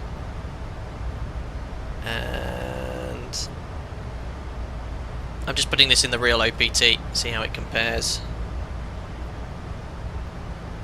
Dry, wind we left at 0, 14 degrees, QNH 1008, flat 30, no credit, 05, landing weight 63,527. Let's see how it compares, if it's factored or unfactored. Not bad, guys. So, OPT here says landing distance required, factored. 2133. You ready for this? This is from the real OPT, which will take slope into account. Look where my thumb is. 2148. 15 meters. I'll take that. I'll show you a really neat trick with our real world OPTs now. Look, so I can do this. I can send this output to our app. We've got a new Jefferson app coming soon. So when I send the output to our charts, you can actually see where the auto brake setting puts you. So it's just loading now. Light. How cool is this, guys? I'd love to share this on the screen, but I can't. But I can show you this like this. Look at that. Make sure there's nothing too No, I can show you that. Look at that, it shows you all the auto brake settings, so it shows you actually where you're going to vacate. It's pretty cool, isn't it? So I've just sent that OPT data to my app there, which is pretty awesome. Very good, well done, iFly team, Flight 1. Cool, and that's good timing. Approaching top of descent, and it should have come up already, approaching top of descent here, or reset MCP out, which it hasn't done. Oh, there it is, reset MCP out. That should happen at 5 miles. Anyway, we'll set first restriction, leave it in VNAV. 240 below, so let's set 240. And VNAV will automatically descend. Who else we got here then? Tom Pascoe, 56 months of member. Thanks, buddy. Pretty cool. There's an MEL, but what is CDL? Oh, configuration deviations. Thank you very much, Tom. So that's when there's bits missing off the plane. So it sounds alarming, but believe it or not, you can dispatch with things missing. For example, once I dispatched with this missing, this whole fairing, because it had to be replaced, and then you go into CDL to see what the restrictions are. There we are, so we've just passed top of descent. So I don't know if the VNAV logic is different, but we would go straight to retard arm. But it's staying in path now. I think eventually it does. The autothrottle's just maintaining speed for now, but our logic goes FMC speed, retard arm, straight to an idle path descent, which it does eventually. I just want to see at what point FMC speed, the autothrottle transitions to go to idle. Cylinder C would like to see the VSD. There you go. Oh yeah, I was looking for the button. There you go. Obviously no use at this point, but later on the approach, it'll come into view. There you are. Now it's gone to retard and arm. Now on our aircraft, it does that straight away from the top of descent point. And now, this is what I really like. Look, the thrust is completely closed. This, like the Zebo mod, is a proper idle path descent. So you can see the autothrottle is completely closed, it's pitching for path, and it's holding the speed nicely. The VNAV modelling at this point of descent is really well modelled, and then you just have to keep a close eye on the speed and make any subtle changes. I just forgot to put the QNH in. Oh, there's no option to put the QNH here. We should have an option. Never mind. What did I say as well? Auto brake 3. Flap, it's going to be 63.5. Flap 30, auto brake 3. So this is fantastic. There you go, look at that, idle path descent. Now, FMC speed. I don't know if there's any settings. It should only go into FMC speed when you're 15 knots below target speed. Here it's done it instantly, and the thrusters come up very quickly. That's not quite right. Unless there's some logic that's different, or you can change here. So it's having to put a lot of thrust on now to maintain speed. But the initial descent looked good. Stephen, does the plane seem quite complete? Any ideas about the pricing? No ideas on pricing. I've not been told to withhold any information either. I wouldn't obviously say that if I had to. So I don't know about release. I don't know about pricing. Is it complete? It's just the same refinement needed in both the PMDG and the Zebo. So yeah, it is ready to go. You can see now, look, it's having to stay at FMC speed with quite a lot of thrust on actually to maintain that path. Now I wonder if that's because it thinks 240 is hard. I don't know, but that usually puts you bang on profile anyway. Let me just set a lower level. So we need to be. This will be the test to make sure that VNAV puts us 80 at 220 knots. So we're going to set that now, and we're just going to leave it and see how it does. The real aircraft obviously is pretty good at maintaining its path and target speed and complying with restrictions, but it's now gone back to retard arm. I think that just the point at which FMC speed engaged was quite late, but laterally the navigation is really good.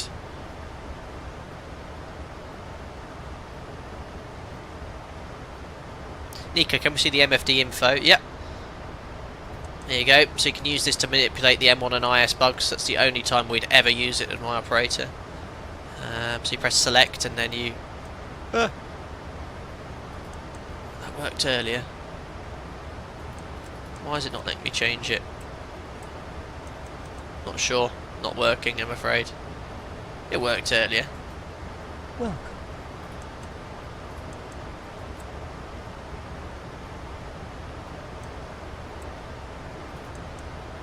Can't change it. Oh, hold on, because I'm using the wrong selector. You silly boy. There you go. So you can manipulate the N1 ice bugs if you lose the FMC using this. There we are. PF has the engine space. Yeah, there you go. Look. So look, speeds ran off now. So drag required is the correct message, and it's doing 3,400. So now it's doing a very steep path. Now the speeds ran off. I don't know if it's just the drag model needs refining now. The initial descent was good, but look, I'll introduce some speed brake to flight detent. Oh, that should stop at flight detent.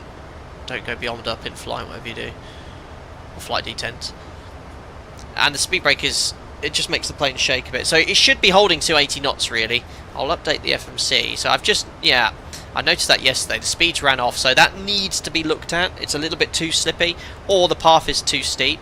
It's actually getting a bit high on path now, so now it should pitch down a bit more. What's happened to the path? Yeah, this is buggy. This is a problem. The path is just disappearing below me, and now you've got to be careful. This has the old logic as well. This doesn't have common VNav, so with the U14 update, this should now be in VNav speed. I'm actually going to go level change 320 knots now to try and recapture this path. I don't know what's happened. So it's an area that needs looking at. Is this?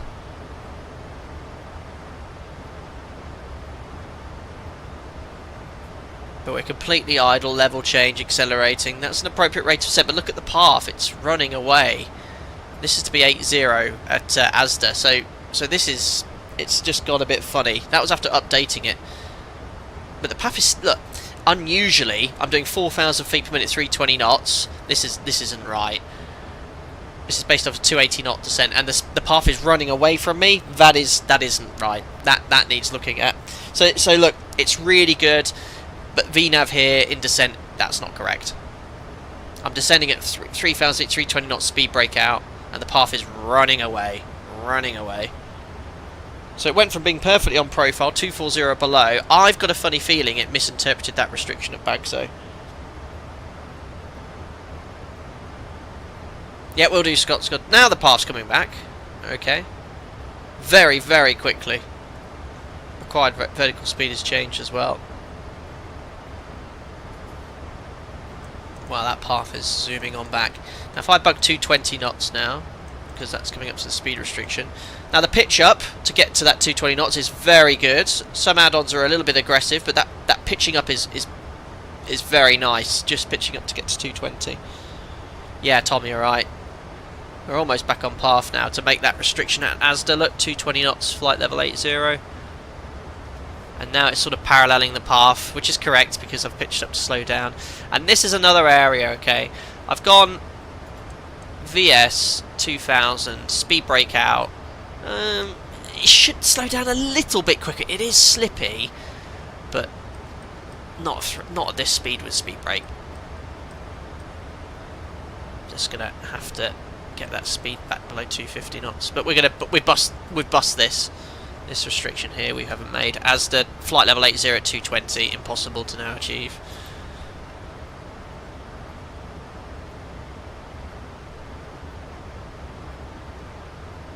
But yeah, for speed brake level, that deceleration's appropriate now, but at higher speed it should decelerate a bit quicker. Looking good outside. Right, so we'll just advise ATC, Alpaca 73 Mike X-ray, unable to make the ASDA restriction. Here's a telephone number. 220 knots, but we'll keep going down to flight level 80, and then when we're at 80, we'll peel off towards IFBAP onto the approach. There we are. So, yeah, that needs changing. Okay, lights. Logos off, seatbelt should be on already. We'll imagine the cabin secure. Pressurization 3.0 descending and set. Recall. Checks complete. So yeah, that's now showing us high on profile, which is normal. But again, the path should be fixed now. It's level at 80. Fusion, I felt it would have been fine if it didn't keep the thrust up during the initial descent. Yeah, that was a bit weird. It was late doing that. But the profile went from being on path to diving aggressively, which is a bit unusual. So yeah, VNav descent logic. They need to have a chat with Zebo, and PMDG is working quite nicely as well. Check. Oh, David, overall I do like the plane a lot. Really do. VNav is incredibly difficult to model accurately. And the Z-Bay mod had it working, then it usually breaks of some updates and stuff like that. It's not perfect in the mod, it's not perfect in PNDG, but it's not bad. Right, we stowed a speed brake. But things they've modelled, for example, which the Max has, for example, if I extend the speed brake with thrust up, look, the speed brake extend light illuminates, that's the correct logic with the Max. Don't get that with the NG. So things like that I like. There we are, so we'll just maintain 8.0 now at 220. Let's just go back to VNav, it's now showing us perfectly on path, which is correct. There we are, so 220 knots. Welcome. Flight level 80 on path. So when we're a beam IFBAP, we'll route direct. In fact, to make it as easy as possible, let's just go after add now. Direct to IFBAP. So there's a decel. Well, there should be no decel because we're at 220 knots, unless that's decelling for a lower speed already. But there should be a new top of descent point.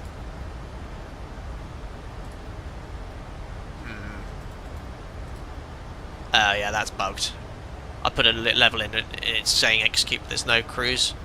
Oh, there we are, 2 miles. Okay, so that should have shown 80 information, but 2 miles before. We'll now descend to 4,000 feet. Set QNH. Let's change the transition level. And it's accelerating to 250. No. Look, that's a... No, 220 knots or less. This is a bit broken, guys. Because Andal did have the restriction in. 220 knots or less. Right. What's the transition level set to? 60. Let's just change that to 85. I just want to watch what it does here. That should get rid of the amber QNH now, but it hasn't done. Okay. Let's just see what happens at top of descent. Do you like these clouds? Yeah, they're okay. The cumulus does look a bit like excessively dark, but otherwise it's good. Right, there's the decel. It's now commanding 220 knots. Let's see how it behaves. We've just given ourselves a shortcut to IPFAP, which is this is typical arrival. It's quiet. That's to be at or above 4,000 feet. So now it's gone retard arm. Let's see how it manages the decel. I'm actually going to help it out because it should be at 220. I'm going to get to 220 with speed brake and then leave it. See how it fares. Yeah, the Max is very slippy, guys. Very, very slippy. Thanks to all the new subscribers. Welcome on board. Yeah, that's good. The speed brake modelling and the drag here is really, really good.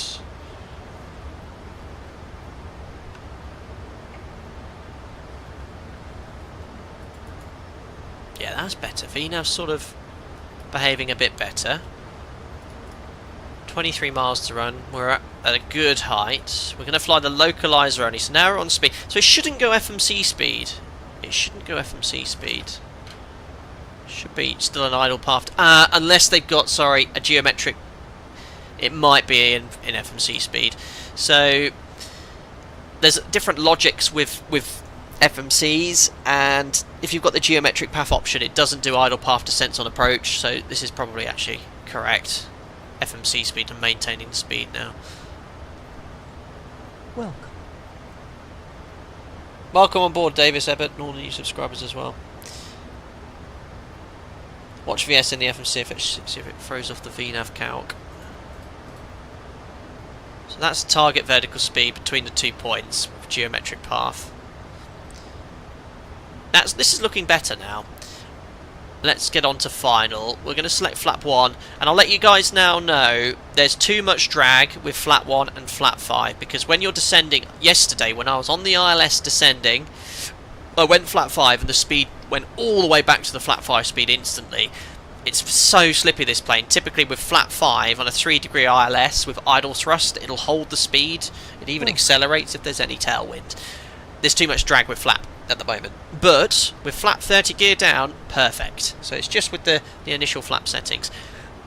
Also, the Max has different flap extension logic. So the leading edge devices are only extended up to flap 25. They're only fully extended once you select your landing flap.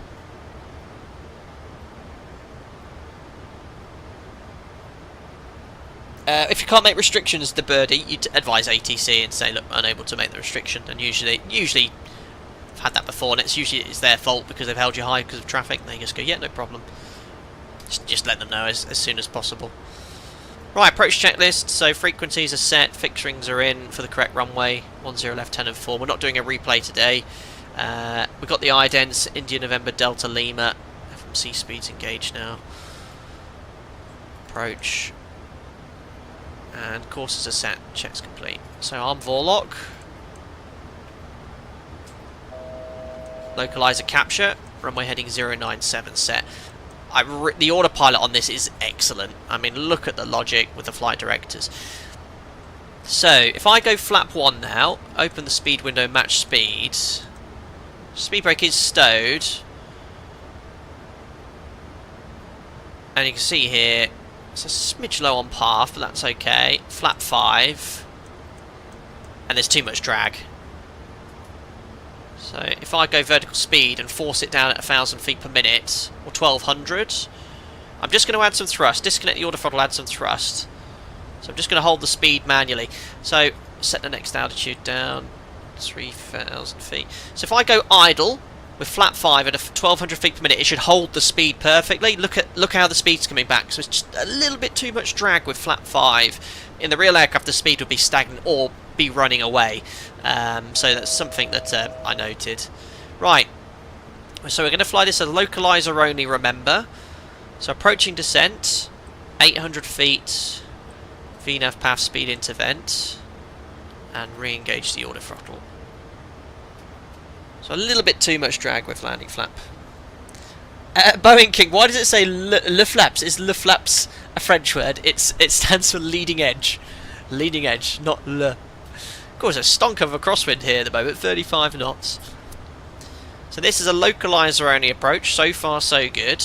It's finding the path nicely. See how it deviates slightly from the glide slope. It usually is pretty spot on, but there could be limitations in the sim with the glide slope itself and the scenery. And I think there's a Pappy glide slope mismatch on this runway anyway. So there's the FAF coming up. 2,500. So FAF, 3,000 feet, no flags. And progress page, we can monitor the vertical deviation. This is all really nicely modelled. So 0 cross-track error. So bang on the magenta line laterally, 64 feet high. VNAV is doing everything it can to stay on path. Next thing will be the configuration point at 4 miles. TT Spectre, yeah, 35 knots is the crosswind limit on the ground. That will drop off slightly. How Microsoft Flight Simulator does drop off, I'm not sure. Now, VNAV's getting me a bit low, actually. Usually, the vertical path is very close, especially as it's the ILS in the FMC, in matching the glide slope. Again, that could be limitations with the scenery. This is the MK Studio scenery here. It's getting me quite low on the glide slope, which is not accurate. I'd be really concerned here. We'll just do a quick altitude distance cross-check. So at 5 miles, we should be at 1,880 feet. Just press B. Ah, the wrong Q&H was set. Magic B button didn't work. That's why we're getting low. That's what we call a Q&H blunder error. Yeah, it's getting me super low now. Gear down, flap 15. Stupid sim. There we are. So that's correctly levelled off now because we're below path. That's very clever. It should exactly level off here as we're getting low. VNAV path on approach levels off. I'm going to have to do it manually. It goes, note you're on approach. That's dangerous. Flap 30. Leading edge flaps will now go fully extend. There you go. So back on path. Just going to set the missed approach attitude. See if this carries on working. Come on, path. Nah, it's getting me high. Disconnecting. I need to do a full test with that. 1,000. Recycle flight directors. So when you recycle the flight directors, like this, there should be no Vorlock. Yeah, that's a bug. So there should be no FMA enunciations with the flight directors off. But you'll be... Is CWS engaged? Yeah. Ignore what I was saying. The autopilot wasn't actually off. Right. Pitch and power then is very, very good here in the max. Approaching minimum. We should have done the ILS now, but it didn't fly that. That could have been an issue with the QNH not accurately set, but Minimum this is really, really good. The pitch and power 400. is spot on. Back to around 55%, getting a little bit low. 3 reds. I think there's a massive glide slope and Pappy mismatch here. 2 reds, 2 whites. So the glide slope shouldn't be deviating. That's a scenery issue. Bit of gusty wind here. Crikey, just get the speed back under control. 200. Quite trim. So ignore the glide slope. Only following the Pappies now. Bit low on speed. 100. Nice crosswind. 50, 40, 30. Check. 20, Close. A little bit of 10. left rudder. Aileron into wind. Hold it. Hold it. Hold it. That's actually really good. Speed brakes up. There we are. Just in case I forgot to arm it. Reverses. 100. Manual braking. 80 and 60. Cancelling reverse. There we are. Ladies and gentlemen, welcome to Dublin. That was a busy approach. Yeah. Crikey, the magic B button in Microsoft Flight Simulator had the wrong QNH set, which threw off the approach there. But otherwise, it was doing everything right. The initial VNAV path was good, but if you have the wrong QNH set, it sort of defeats the objective of doing an accurate non-precision approach, which really threw it off. Oh, listen to the wheels. You can hear it on the ground. Very, very good. The handling though on final, very nice. Within the confines of a desktop simulator, there's limitation. The handling was excellent. You know, you probably can't. Well, you can't see my feet there, but we decrabbed. We used a little bit of left rudder, aileron into wind to keep the wings level, and the inputs you could see. When I was in the flare, I was having to do this to keep the wings level. That was very well modelled. In fact, that was the best aircraft I've flown with that regard in Microsoft Flight Simulator regarding that modelling. But yeah, the magic B button I've used, I went B, oh yeah, QNH set. Damn you, Microsoft Flight Simulator. No, it serves me right for not checking what the actual QNH was. But yeah, we'll do another full test. I'm going to give this aircraft 9.5 out of 10. Really, it is a superb foundation. You know, there's work to be done, but from the box, it's flying very accurately to the real max. Very impressed. Well done to all the devs. Got to turn the lights on as well. That was a busy approach, but there we are. We'll do that. We'll do the clean-up flow. It's a very short introductory first flight today. We're going to do a lot more in the future to really poke and prod. Remember, this is a release candidate, not reflective of the final version of this aircraft, but needless to say, the foundations here are for a fantastic add-on. Like I said at the start of the stream, it's ahead of what the PMDG 737 was on release. The PMDG 737 has had a lot of updates, it's refined, it's now very well modelled, but it had problems on release. This is ahead of where the PMDG was on release. Really, really good. Oh yeah, well the landing lights flashing, whoops. Right, APU have started, strobes on steady, flight directors off, the logic was correct. I think the button when I press this, yeah, a second push should cancel the horn. I think I've got to update the modelling in the sim to ensure that the second push doesn't re-engage the autopilot. Usually I have it set to it cancels the light. Probes off, and that's all done. Wonderful. We'll just take stand 110 centre. We'll get GSX up and running now. Yeah, it does taxi nicely.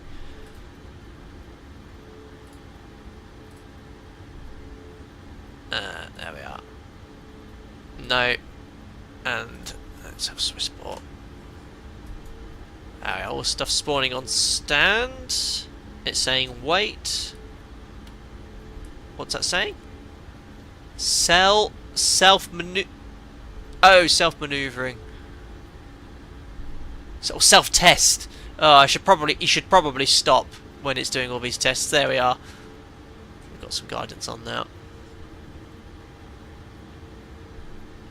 Perfect, they worked, but the landing was 700 VS. It wasn't 700 feet per minute. Would be the wingtips would have touched the runway. Oh, that's not working. Oh, thanks GSX. Okay, well, look, we'll bring it to a stop there. The rudder worked fine today. Issues yesterday, of course. Right, parking brake set. APU's available on the bus. There we are. 2 blues. Just turn up the sim sounds here. There we are. And fuel burn is spot on. I didn't really have time to showcase it today, but reassured it's matching what the flight plan says. There we are. Isolation valve open. Transponder 2000. Standby. Out off. Press the expanded engine display. Just wait until the spawn up time is perfect as well. N2's below 20%. Anti-collision light off. There we are. Transit shutdown flow complete. Excellent work. There we are. No replay today. Oh, I left the lights on. Actually, will GSX let me offload the passengers even though we didn't load them? Don't know. There we are. Off, off, off. Strobes off. I'll try it. Oh yeah. The boarding requested. So it should all work. Fully working with GSX, you'll be pleased to know. You can even have the passengers seated in the cabin option, which I've actually turned off because it eats into the FPS. We flew it in the 777, what was it, a couple of weeks ago, and I had, 300 virtual passengers modelled. My FPS almost died. Cool, very nice add-on, guys. Very, very impressed, to say the least. You know, we spoke about it the entire stream. It mirrors as closely as I can think right now a 737 MAX. Very well done to the devs. Things that sort of need to be improved to further improve it, and this is obviously comparing to the real aircraft. There are limitations in the sim. One of them is the spool up time on the engines, way too fast. So from idle to 40% it's almost instant, but I know the PMDG has the exact same issue. It's limitations in Microsoft Flight Simulator. I think the drag model seems okay, but certainly Flat 1 and Flat 5 needs changing. The takeoff was great. The handling on final was really, really nice as well. There's a few little quirks and bugs with the FMC, but I know from providing feedback from Zebo over the past years how difficult it is to accurately model. So yeah, look, this is going to be an add-on which is going to develop into something quite nice. I do know that the devs have said it will be compatible. Ooh, going through the door. It will be compatible with Microsoft Flight Sim 2024 when it's updated, and I think they're planning that as a, I don't know if a free update or something, but it will be enhanced and worked within that sim. Disabled with Style, thank you very much. 32 months as a member. 737 MAX is very promising now. I want a new aeroplane for Christmas. Brilliant. Thank you very much for your continued support as a member. I hope you've been keeping well. So I best open the door. I guess in time this will work, so the doors automatically open. How do I get the door? Because it's annoying me that it's not open. So system page, previous page. Doors, there we are. Left aft entry open, and I want the forward forward entry open. There we are. There you go. Looks a little bit more sensible now. So yeah, no release date yet as well. Alex, there you go, doors are opened, but the modelling of the cabin is amazing. Yeah, fantastic add-on. Do I recommend it? Absolutely. I've not been paid anything to do this. I've been very fortunate to get early access, but it is a really, really good foundation for you guys to finally have an accurate MAX in Microsoft Flight Simulator. Now we need one in X-Plane. When's one in X-Plane coming? But this is really, really, really good. Try opening the 1R door with the slide arm. Oh yes, do the slides pop? I don't know. We definitely armed it, so it looks like they haven't popped, which is good. Must have removed those skirt bars automatically. Yeah, I didn't. Very good. So yeah, on the approach it was a bit busy with the non-precision approach. I think because the wrong QNH was set in the sim. I won't use Magic B, but again, it sort of threw off the approach. It was getting glow and glide, but that is actually testament to the threat of QNH blunder error. If you have the wrong QNH set, it'll deviate from the correct path. So we disconnected, threw it away, but it handled really nicely on final. So yeah, that's it. Expect more content in the coming days. I am going to a wedding this afternoon and busy. Tomorrow I'm at work. Monday I'm on standby, so we'll hopefully do something again. But I'll start compiling some content maybe regarding differences with this and the NG in preparation for when you try it out. But yeah, we'll call it a day. No replay today. thanks to everyone that popped in. A lot of viewers for this time of the day as well, which is really interesting to see. So thank you very much for taking the time to come in here as well. I'll try a better time, but I know this is a good time for certain people. So yeah, thank you very much to Flight 1 and the iFly team for sending over the release copy. I'll keep you posted with regard to its progress. Thanks to all the donations today, to all the members that joined, if there were any, but if there weren't, thank you for your continued support, members, and to all the regular viewers and subscribers. Thank you very much for popping in. Don't forget to subscribe to stay up to date with content. There'll be a lot of iFly 737 MAX coming out in the coming weeks as well. Look after yourself, take care, and I'll see you all soon. Cheerio.